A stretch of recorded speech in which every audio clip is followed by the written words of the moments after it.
Assalamualaikum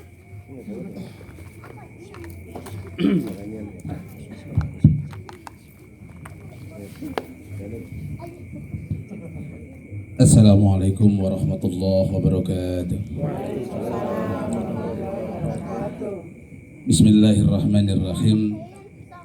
Alhamdulillahilladzi ja'ala siyama fi syahri Ramadan sahrul mubarakah, sahrul maghfirah, sahrul itqan minan nar. Allahumma salli wa sallim ala sayyidina Muhammadin wa ala alihi wa sahbihi ajmain. Rabbi israh li sadri wa yassir li amri wa hlul 'uqdatam min lisani yafqahu qawli. La haula wala quwata illa billahil aliyyil azim. Yang kami hormati seluruh keluarga besar Perumahan Toa yang selalu berbahagia. Teristimewa Sohibul Bait Bapak Edi Kwikus mantap. Mantep. Ibunya ada ibunya? Ada di dalam apa ya? Ya.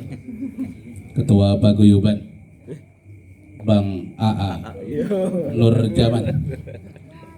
Udah nggak botak lagi sekarang. Kemarin mau botak lagi ya.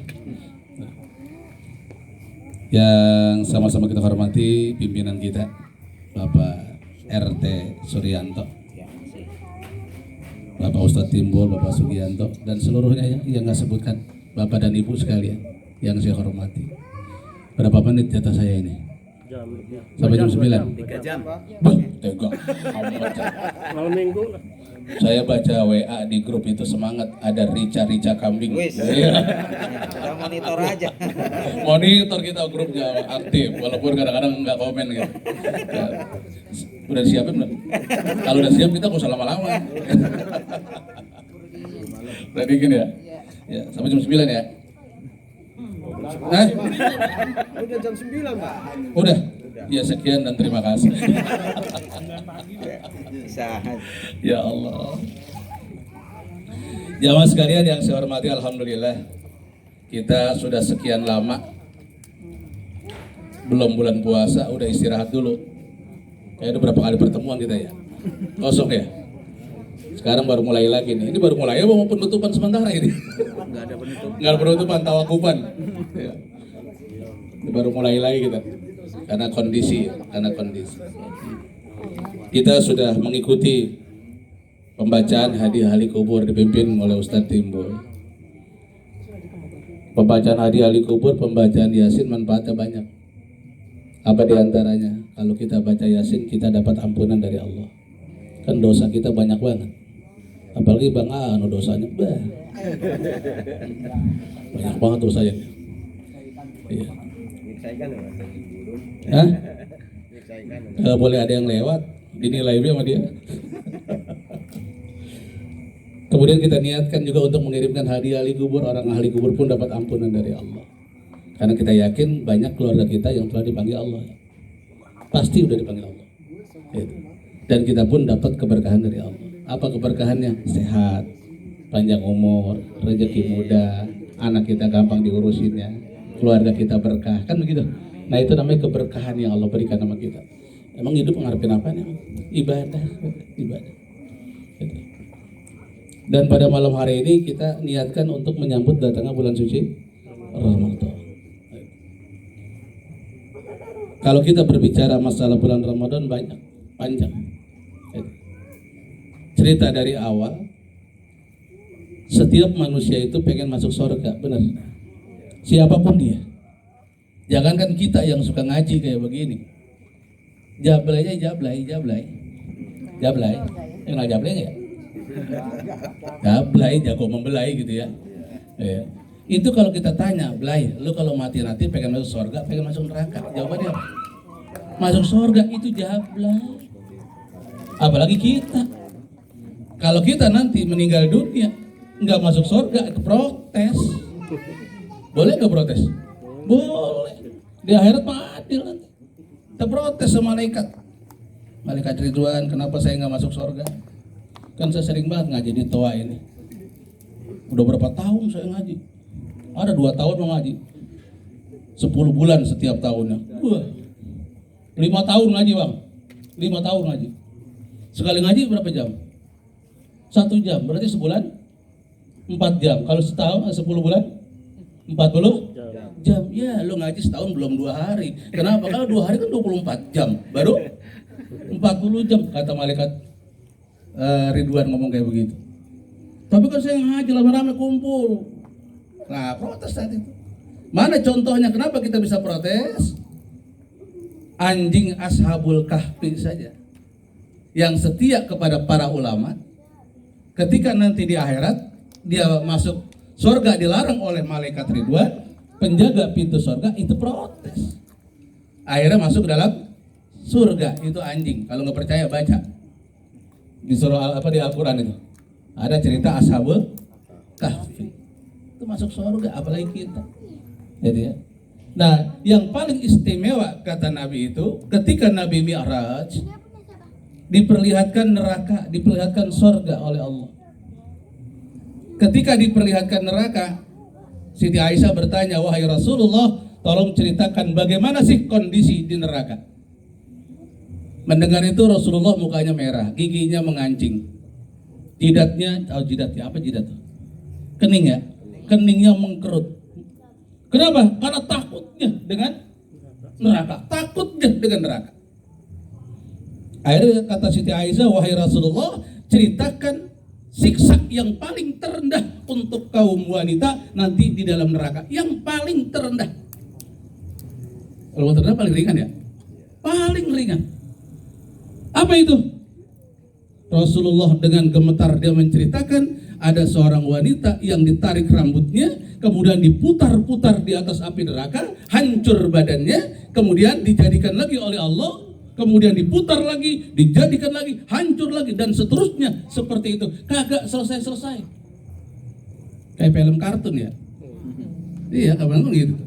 Tabrak mobil, Donald bebek, tipis banget. Akhirnya terjadi lagi kan gitu ya. Seperti itu terus-terusan. Sampai kapan? Sampai yaumil qiyamah, hari kiamat. Wahai Rasulullah, kenapa sih kayak begitu? Amal apa sih yang dikerjakan ketika dia hidup di dunia? Inilah ciri wanita yang selalu membuka auratnya ketika bertemu dengan laki-laki yang bukan muhrimnya. Itu siksa yang paling rendah, siksa yang paling rendah. Kemudian sekedar itu Abu Bakar bertanya, "Ya Rasul, engkau diperlihatkan surga. Bagaimana sih surga itu?" "Wahai Abu Bakar, surga itu ada 8 pintu." "Ada 8 pintu ya Rasul?" "Iya." "Kemudian apa yang terjadi ya Rasul?" "Aku heran. Ini surga manggil-manggilin Pak Edi. Bukan Pak Edi yang pengen masuk surga, tapi surga yang pengen dimasukin oleh Pak Edi." Itu. "Nanti, jangan sekarang." Jadi, karena syarat masuk surga berat Bang A, mati dulu. Itu syaratnya. Karena kita surga dunia, kita nikmatin surga dunia deh. Kita nikmatin dulu deh. Lalu kita doain Pak Edi, mudah-mudahan 100 tahun lagi hidup ya. Ya. Nah, sekarang kan baru 20 tahun, ini 120 tahun. Anak yang baru 20 tahun ya. Itu surga tuh. Nah, disitulah kata Rasulullah, dia menyatakan al-jannatu mustaqatun ila arba'atin nafar. Surga itu merindukan 4 golongan manusia. Ya mudah-mudahan termasuk kita nih ya. Nah, dengerin dah kalau sekarang dah deh. Ntar puasa kita fokuskan, ini mah singkat-singkatnya aja dah. Ya. Yang pertama kata Nabi, talil Quran. Orang yang gemar membaca Al-Quran. Kita setiap hari membaca Al-Quran enggak? Insya Allah baca. Walaupun kita bukan di Al-Quran, itu sholat kita baca Quran. Baca Quran itu sholat. Arti gemar itu apa? Kita setiap hari nggak banyak baca Quran, tapi rutin. Ini kadang-kadang kita ngejar target bulan Ramadan, hatam Quran 2 kali, 3 kali. 11 bulan yang akan datang, nggak pernah baca Quran. Itu dari kampung sana, pojok kanan dekat rumah saya. Jauh itu udah, gitu ya. Gimana Step kalau saya nggak bisa baca Quran? Paling nggak kita senang dengan Al-Quran. Bagaimana Step? Saya senang baca Quran, nggak senang sama Al-Quran, tapi saya nggak punya Al-Quran. Dengerin orang yang membaca Al-Quran. Bagaimana saya budak? Budak. Masih repot banget ya. Masih budak. Yang penting hati kita merasa senang dengan Al-Quran, itu sudah termasuk ibadah di hadapan Allah. Kita rutin dah orang tua ada. Kita yang hafal aja dah. Kalau kita belum bisa baca Quran, kalau pengen lancar tuh setiap mau tidur ya, kata Rasulullah, wahai Siti Fatimah, Siti Aisyah, sebelum engkau tidur, Siti Fatimah ya, mohon maaf, wahai Siti Fatimah, sebelum engkau tidur, hatamkan Quran. Wih, kalau ada orang tua mau tidur hatam Quran dulu, kira-kira jadi ke tidurnya? Kagak jadi itu, Pak. Hatamkan Quran 30 juz, mau tidur. Apa hatam Quran? Baca Al-Ikhlas 3 kali, ditambah Al-Falaq 1 kali, ditambah An-Nas 1 kali. Itu sudah termasuk hatam Al-Quran. Berat nggak kira-kira? Nggak berat, malas. Malas. Iya, tidur langsung blok aja. Ngorok dah. Udah mimpinya genderuwo mulu ntar. Wahai Siti Fatimah, sebelum kamu tidur, tanami dulu tanaman di sorga. Wow. Suruh ngebon kita. Loh, kapan nanamnya kita di sorga? Orang mau tidur. Baca tasbih. Subhanallah, walhamdulillah, wala ilaha illallah, wallahu akbar. Satu pohon tumbuh di surga. Satu pohon. Di dunia saja ada satu pohon yang dari surga turun ke dunia, itu digunakannya luar biasa. Pohon apa tuh? Ada di Papua. Pohon gaharu. Itu namanya pohon gaharu. Itu pohon tanaman di surga. Ya. Maka ada 5 punya surga yang tumbuh di dunia. Salah satunya ada di Indonesia, yaitu namanya pohon gaharu. Nanti buka Google. Iya, buka Google. Ya. Nah itu pohon yang harumnya luar biasa, harganya mahalnya luar biasa. Itu pohon surga. Kita mah nggak usah beli. Baca Subhanallah, walhamdulillah, wala ilaha illallah, Allahu akbar. Tumbuh itu satu pohon. Wasiat siapa? Wasiat Nabi Allah Ibrahim alaihis salam gitu. Nanti kita sampai ke surga sana, kebun kita udah luas. Wah capek amat, gue masuk surga macul lagi dong, ngoret lagi dong. Itu kalau otak yang ngomong. Ya, tapi kalau akidah yang berbicara nggak kayak gitu. Itu yang kedua. Kemudian yang ketiga, sebelum engkau tidur, mintalah syafaat engkau kepada Rasulullah. Apa? Baca selawat. Nggak usah yang panjang, yang pendek aja. Allahumma shalli ala Sayyidina Muhammad wa ala ali Sayyidina Muhammad. Udah segitu aja, nggak usah panjang-panjang. Kita kadang-kadang gaya kan panjang bacaannya. Sekali-kalinya besok mau baca-baca lagi udah. Iya, biar singkat, padat, tajam dan terpercaya. Kata apa itu? Iklan dong. SCTP ngetop. Kemudian sebelum kamu tidur, minta ampunan Allah. Kaum muslimin, muslimat, minta ampunan. Allahumma ighfir lil mu'minina wal mu'minat wal muslimina wal muslimat al ahya minhum wal amwat. Ini orang tua berapa rumah di sini? 22. Ada satu orang yang tidur, mau tidur baca itu. Ini orang tua semuanya dapat ampunan dari Allah. Kalau nggak percaya, cek silahkan duluan. Siapa yang mau? Mati lagi. Berat. Iya, kalau kata kita tahu ya pahala yang diberikan Allah, orang rebutan. Karena kita nggak tahu aja. Biar kita mendingan nggak tahu, nanti aja kita tahunya. Jadi jangan sekarang. Nah ini, makanya itu kita amalkan tuh.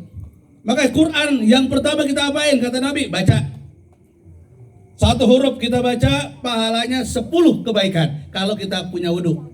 La yamassuhu illa mutahharun. Jangan kau sentuh mushaf Al-Quran kecuali kamu punya wudu. Kamu punya wudu. Ini ada pendapat juga nih. Lagi head boleh baca Quran. Ada yang begitu. Jangan itu, nggak boleh, haram. Karena punya hadas besar. Ya. Kalau kita punya hadas kecil, artinya kita batal dari wudu, kita megang Al-Quran, kita baca Quran, nilainya cuma 1. Nilainya cuma 1. 1 huruf, 1 kebaikan. Nah sekarang kalau Quran berapa huruf? Hitung sendiri ya. Hitung sendiri deh. Ya banyak banget. 2.700.000 sekian huruf. Itu Al-Quran. Kalau kita hatam di bulan suci Ramadan, kalikan 10, kemudian satu kali hatam terhitung 10 kali hatam pada bulan-bulan yang lain. Luar biasa manfaatnya Al-Quran.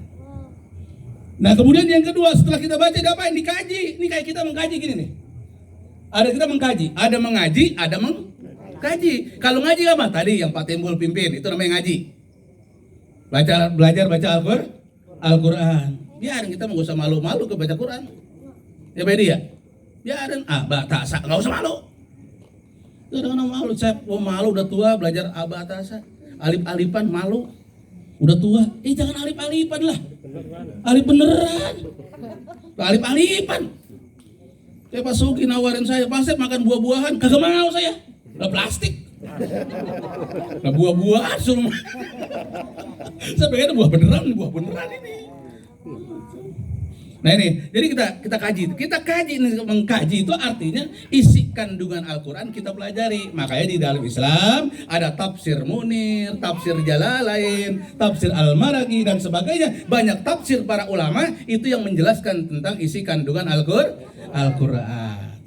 Kenapa kita kaji itu semua? Agar menjadi tuntunan kita ketika kita menjalani kehidupan, menjadikan imam kita dalam kehidupan. Taraktu fikum amrain lan tadilu ma in tamassaktum bihi ma abada kitaballah wa sunnatar rasul. Itu kata Nabi begitu. Aku tinggalkan kepadamu 2 perkara yang apabila kau berpegang teguh kepada keduanya akan selamat untuk selama-lamanya. Apa itu? Al-Qur'an dan sunnah Rasulullah sallallahu alaihi wasallam. Itu ya. Makanya kita ini dasar hukum Islam kan ada 4 ya.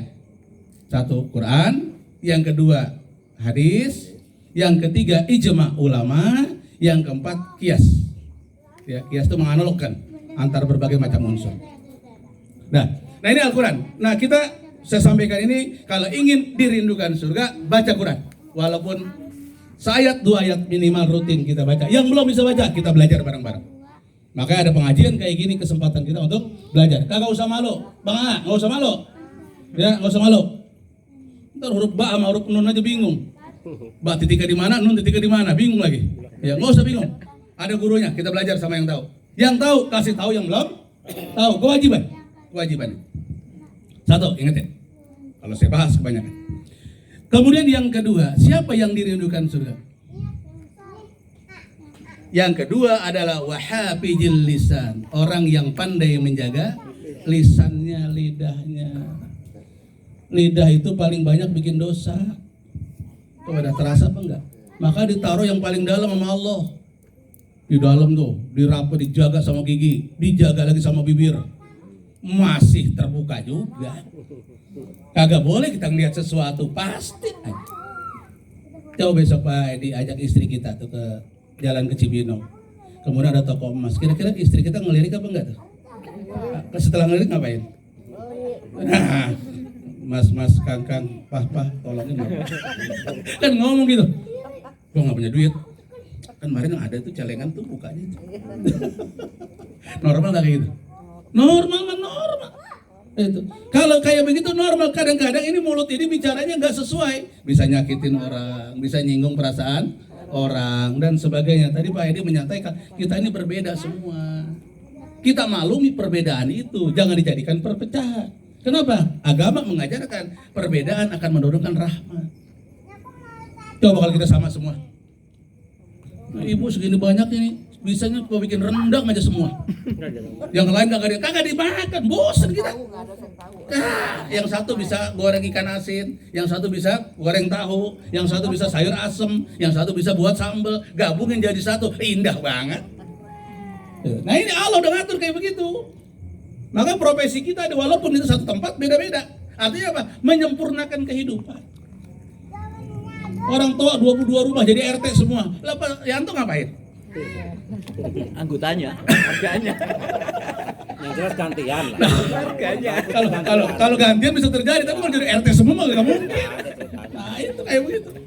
Nah inilah perbedaan kita manfaatkan. Kenapa? Rahmat dari Allah. Itu ya. Maka kita jaga salamatul insan fi hifzil lisan. Selamatnya badan manusia tergantung lidah kita. Kalau omongan sudah keluar susah nariknya. Ya, kalau omongan sudah keluar susah nariknya. Apalagi menimbulkan fitnah, menimbulkan bisikan, menimbulkan gibah dan sebagainya, itu akan melahirkan kehancuran baik dalam kehidupan rumah tangga maupun kehidupan bernegara. Dan ini hati-hati dengan lidah kita, jaga lidah kita. Gitu. 2, ingetin. Yang ketiga, wa mut'imil ji'an. Ingetin, memberi makan kepada fakir miskin. Ini di Toa udah alhamdulillah ini hari Jumat berkah ya. Masih jalan? Masih bisa alhamdulillah. Jumat berkah itu. Itu kalau satu bungkus nasi itu berapa biji itu nasi? Kita hitung coba dah. Ada pun nggak hitung? Ada dihitung, perhitungan amat. Ya Allah. Itu sebungkus berapa bungkus yudo'iful 5 yasa itu akan dilipat gandakan oleh Allah nanti itu. Apa dibalas nasi lagi? Ya kagak lah. Nanti dibalas dengan berbagai macam kenikmatan. Kapan? Nanti lagi. Pasti ke sono pasti ke sono. Itu dibalas sama Allah tuh. Makanya yang belum biar ikut serta. Kenapa? Nanti akan datang menjemput kita di yaumil kiamah. Kalau dia sodakohnya lebih besar, yang jemputnya gajah. Itu. Kalau sodakohnya lebih kecil, yang jemput ayam. Nah, yang sodakohnya kecilan lagi, semut jalan kecil-kecil.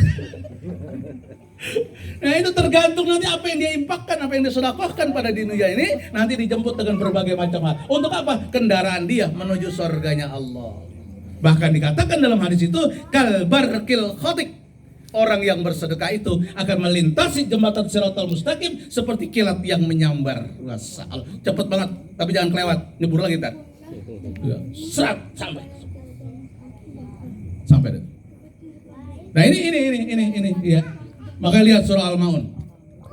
Ara'aital ladzi yukadzibu biddin fadzalikal ladzi yad'ul yatim wa la yahuddu ala ta'amil miskin fawailul lil musallin alladzina hum an salatihim sahun alladzina hum yura'un wa yamnauna ma'un.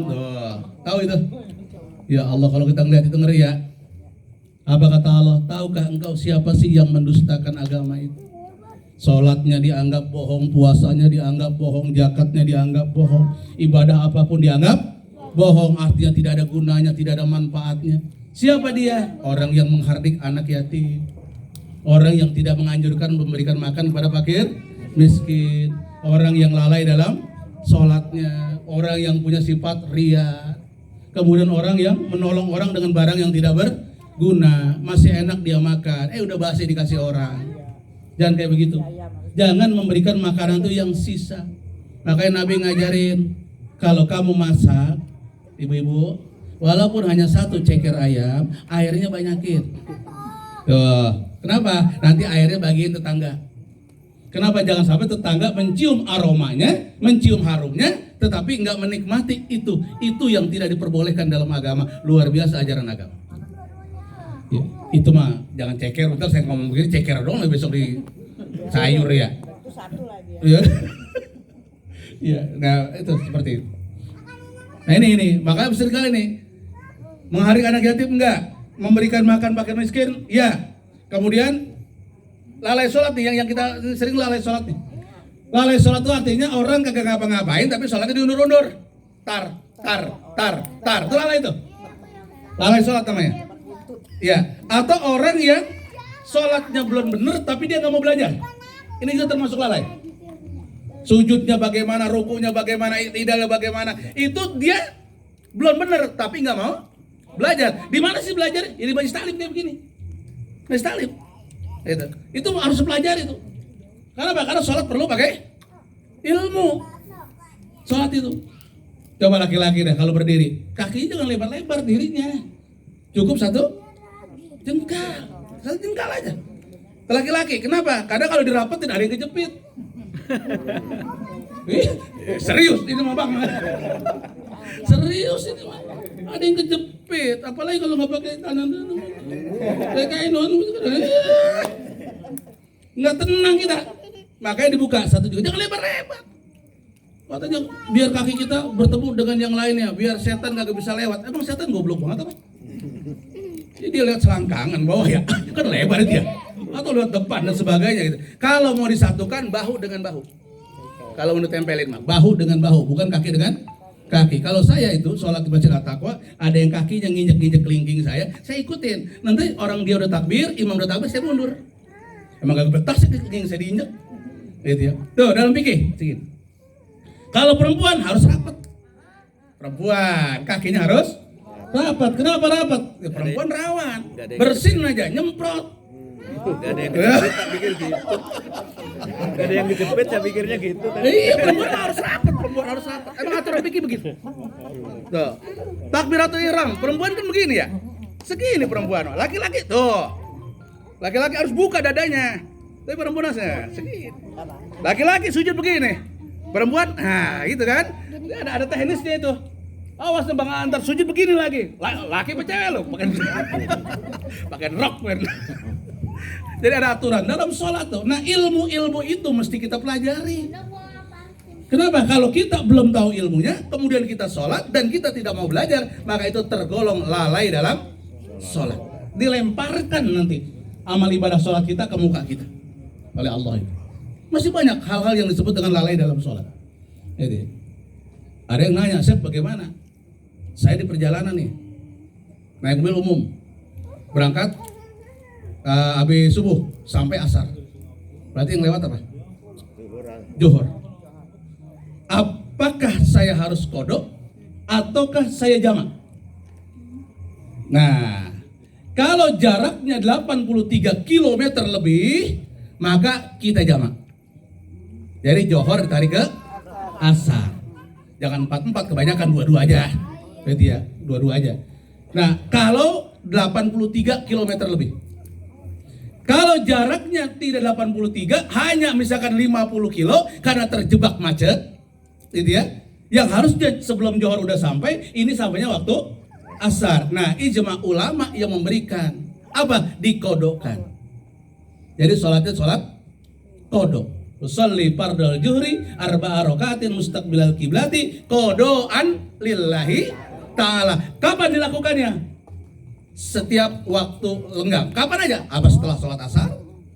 Tetapi di dalam keterangan lain tidak ada sholat setelah asar dan sholat subuh. Ya.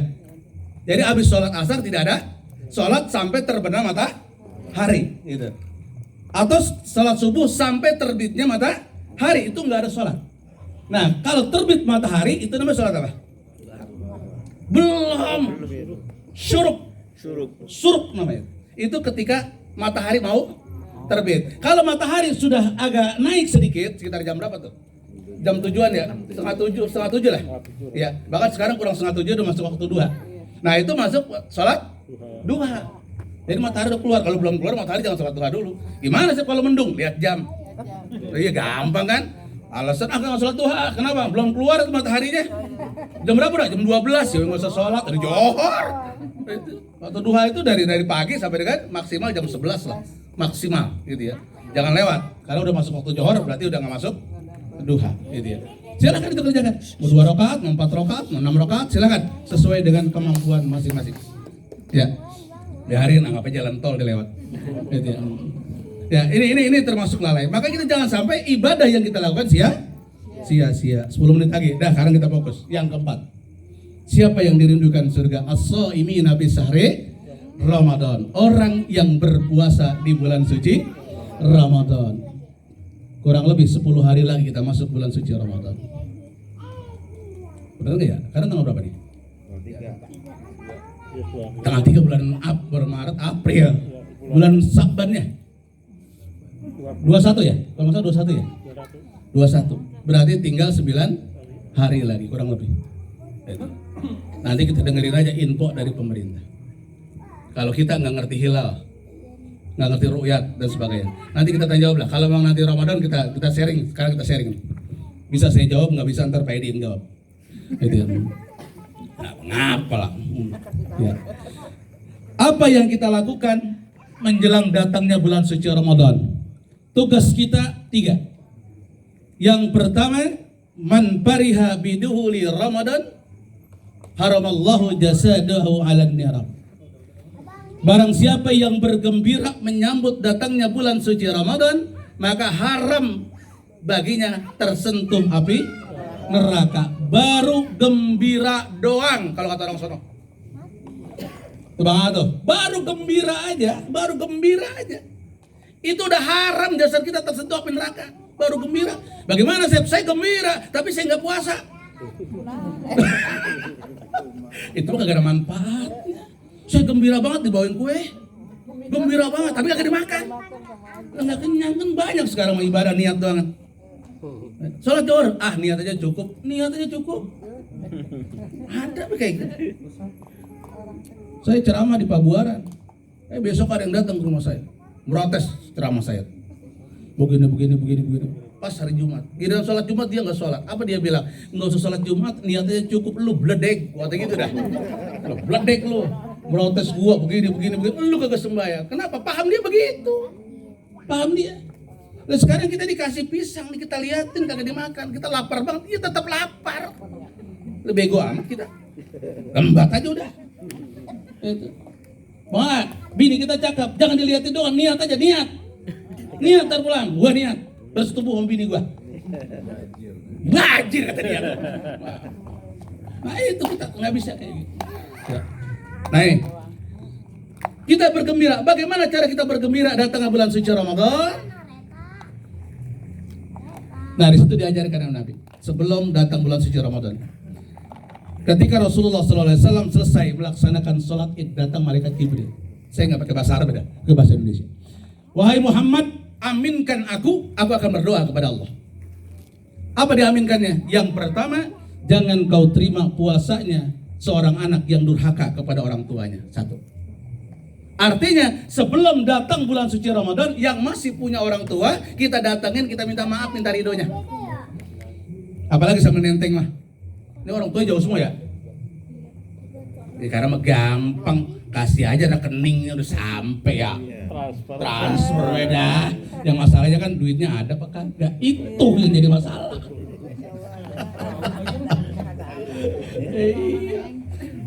Makanya kalau dicek kemarin saya divaksin tanggal 30. Vaksin COVID itu. Bapak punya penyakit apa? Kanker. Kan udah larang tuh kanker nggak boleh vaksin tuh ya. Kok kanker Pak? Iya orang tanggal 30. Belum gajian pegawai negeri sama saya. Kalau jadi vaksin Bapak bercanda beda. Keduanya suhu pasti panas kalau tanggal 30. Normal berapa ya? 30 normalnya? 36 ya normal. Bisa 38 39 kalau tanggal 30 31. Kenapa? Panas suhunya.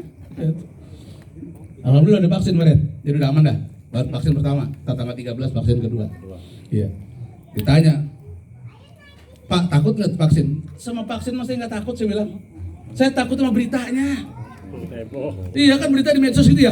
Setelah vaksin begini di peks itu beritanya tuh. Itu yang saya takutin. Kalau vaksin udah kagak. Orang saya biasa vaksin kok. nyambung.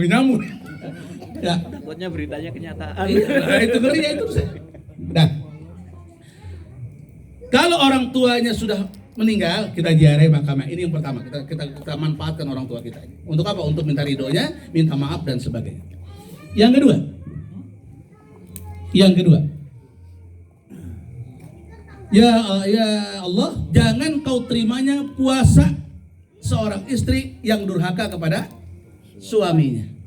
Ini jangan jadi kebanggaan suami nih. Istri gua harus minta maaf sama gua. Bikin dosanya bareng-bareng gitu. Ini kita manfaatkan, istri minta maaf kepada suami, suami minta maaf kepada istri. Begitu harusnya. Biar kompak suami istri.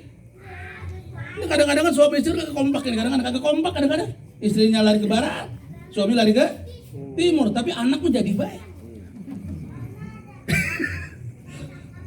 Kadang-kadang kayak gitu nih, makanya kita koordinasi. Kan gitu ya, dalam rumah tangga harus koordinasi, harus komunikasi antara suami dan istri. Jangan tidur istrinya madep ke barat, suaminya madep ke timur. Yang diadu apa? Belakangnya. Oh depan. Ya.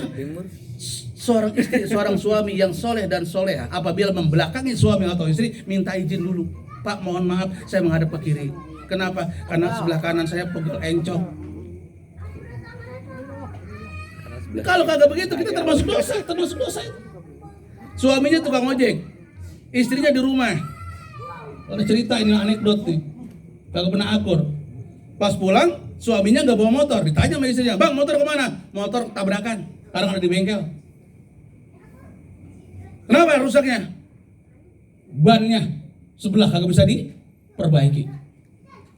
Saya juga bang sama, dapat musibah apa? Anting saya hilang sebelah.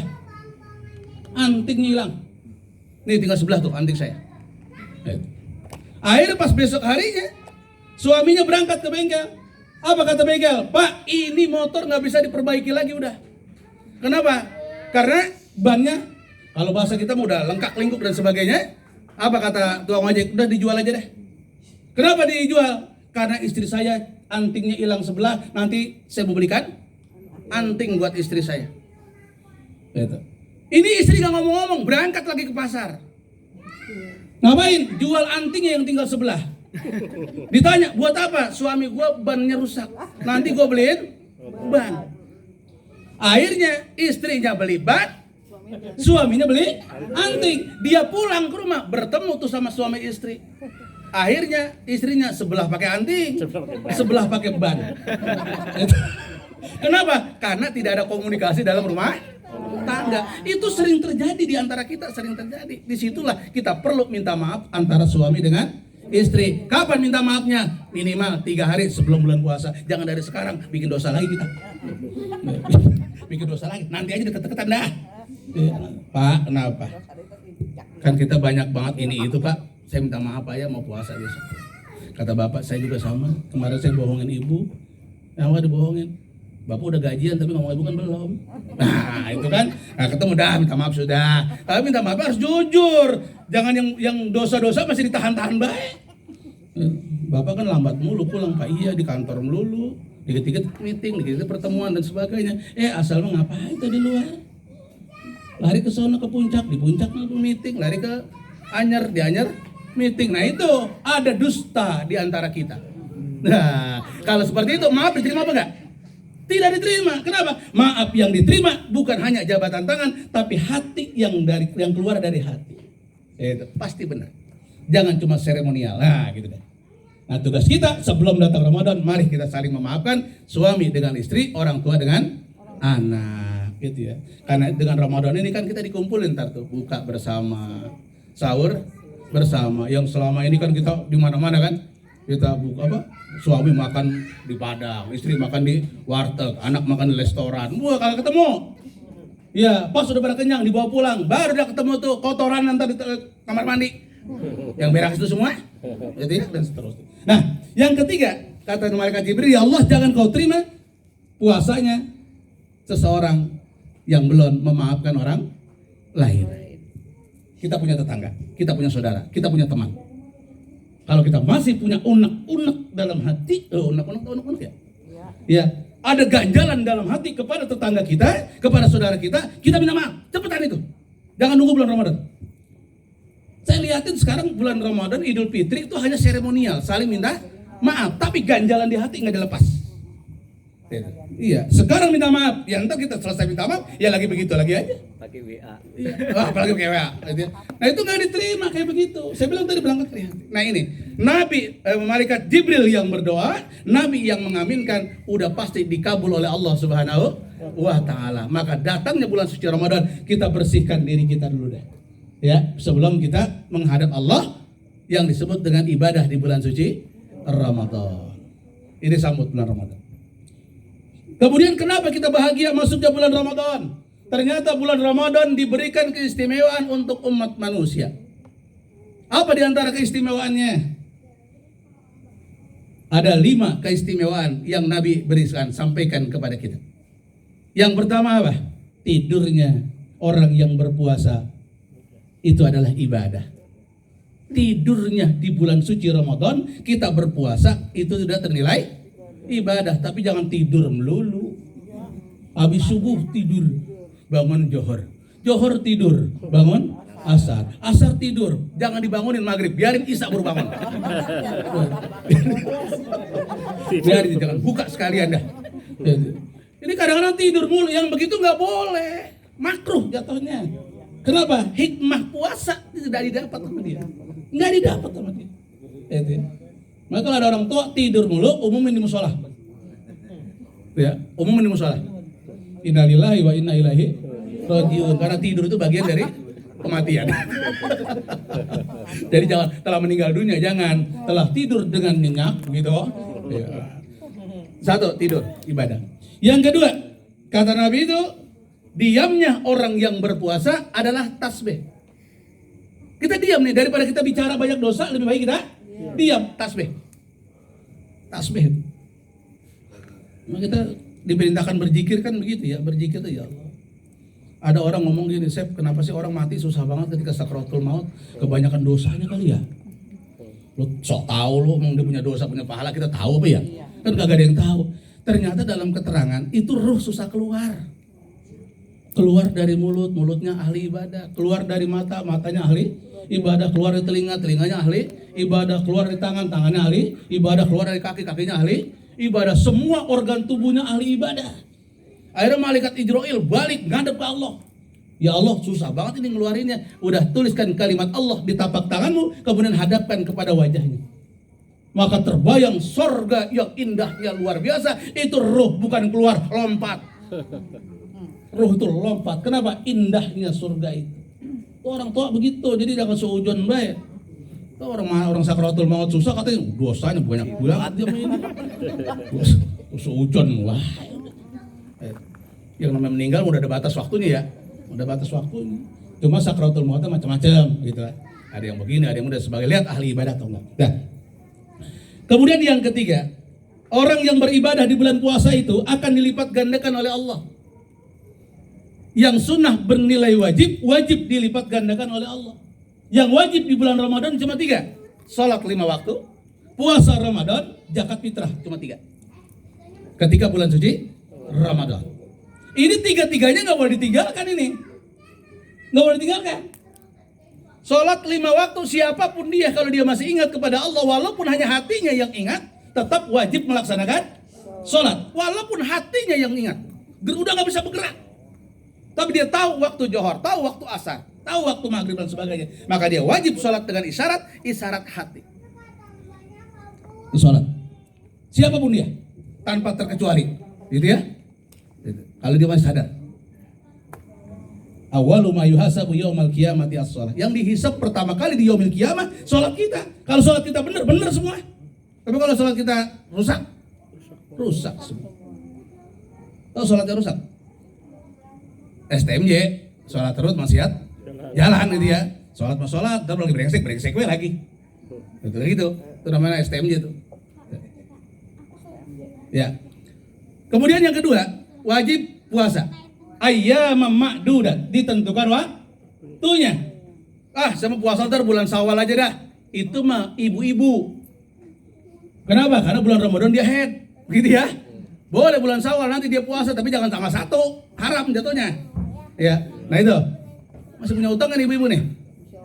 Ya udah, selesaikan dah tuh utang, tinggal berapa hari lagi nih? Karena kalau utang numpuk berat nanti bayarnya. Ya.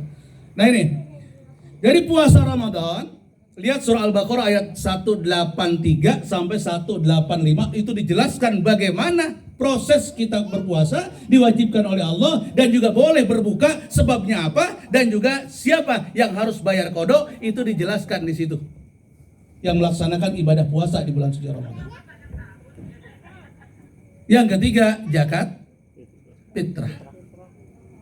Zakat fitrah abdolnya itu pakai makanan pokok, bukan pakai nukud duit.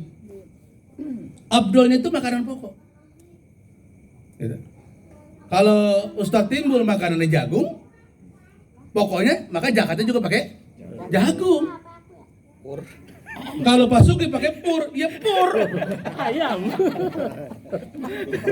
Nah, emang kan tadi dicari.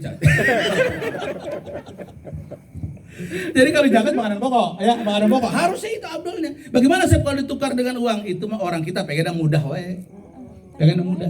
Gitu. Bukan 3,5 liter ya, zakat itu kan kita beras 3,5 liter ya. Nah, 3 liter 1/3, bukan setengah. 3 liter 1/3 karena susah ngeliterinnya kita buletin. Iya, jadi 3,5 liter. Boleh tetap yang terhitung zakat fitrah 3 liter 1/3, sisanya sedekah. Sisanya. Siapa yang wajib zakat? Yang hidup. Kalau dia ngaku Islam, ngaku beriman kepada Allah, kalau dia hidup di bulan suci Ramadan, maka dia wajib bayar zakat. Sekarang puasa terakhir, nanti malam takbiran bayi lahir. Ya. Udah tanggal 1 Syawal belum? Belum. Maka dia wajib mengeluarkan zakat fitrah sebelum sholat Idul Fitri. Bagaimana kalau dia lahirnya malam takbiran? Ini ada pendapat ulama tidak usah dijakatkan. Kenapa? Karena sudah bukan bulan Ramadan, tapi bulan Syawal. Tapi kebijaksanaan orang tua kadang-kadang dijakatkan. Boleh saja. Itu ya. Kayak orang tua saya kemarin meninggal dunia tanggal 2 Ramadan. Malamnya tuh. Jadi baru 1 hari berpuasa, kemudian malamnya meninggal, itu saya keluarkan zakatnya. Kenapa? Karena udah masuk bulan suci Ramadan. Saya zakatkan. Nah, gimana saya perlu mengeluarkan zakat? Nah, itu puasa kita, ibadah kita bainas sama'i wal ard akan tergantung antara langit dan bumi. Kagak diterima, belum diterima sama Allah. Kapan ngeluarin zakat fitrah? Ya kagak ada waktu lagi, karena zakat fitrah dikeluarkan hanya bulan suci Ramadan. Kalau zakat mal silahkan kapan saja. Yang penting sudah mencapai nisab baru silahkan dikeluarkan. Zakat mal, zakat harta, gitu ya. Harus zakat harta.